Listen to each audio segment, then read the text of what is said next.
treble row. This exercise feels really good. You're not going to use a max amount of weight for your row here. We want to think more about just getting a lot of really great stabilization in the shoulder and a lot of stability through the core. For reference, that was a 15-pound dumbbell. That's probably a little bit too light for me, but it's nowhere near what I would use for a strict bent over row. All right, so to get set up for this, you're going to use a bench, a box, a chair, whatever. How you increase or decrease the difficulty or intensity for this exercise. To make this exercise more challenging, you're going to use a lower surface and or more weight. To make this exercise less intense, you would use a higher surface, and you don't even have to use a weight. You can just do this with body weight, going through the motion with a lot of intention. Either way is perfect. You meet yourself where you're at today. All right, so you're gonna put your forearm on the box or bench that you're using. Now the leg of the same side of your body, you want that heel to be behind your elbow, okay? So I'm gonna put my arm down on the box, and then I'm gonna make sure that when I put my heel down on the side of my foot, my heel is slightly behind my elbow. Then I'm going to just stagger my other foot in front of me. I wanna make sure that I don't turn underneath my body here, okay? So you see how my chest is facing the floor? Don't do that. You want to make sure that you're rotated and staying really nice and open this way.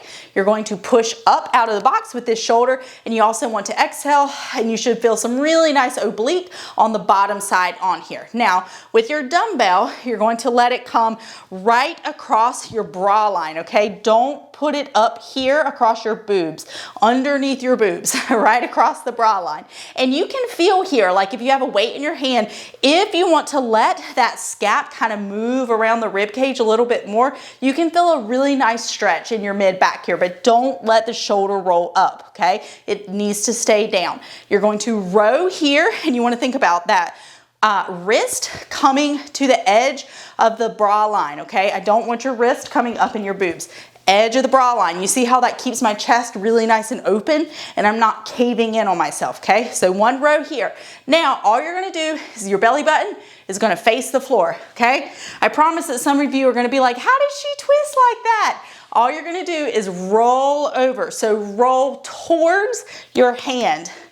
Roll, okay? Now we're gonna be in this bear position. So we've practiced this bear position a lot. From here, you're going to row again. When you row here, again, that wrist is coming up to your waist. The challenge here is to make sure that you don't sway from side to side. This is a pretty challenging position for your core, that bear row position. So if it feels like a little bit too much, you can always use a higher surface, and that will decrease the intensity.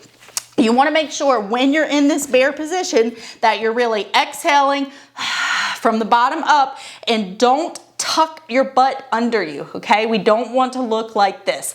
I want you to have really nice length in your glutes. It helps if you have your knees under your hips, and then you're going to row from there. And to transition back out, all you do is just put your leg back in a triangle and flip around, okay? So this time I opened myself up, and then I would row again from there. I'm gonna flip back, bend my knees, row. Come back open, row. All right, that's how you do it.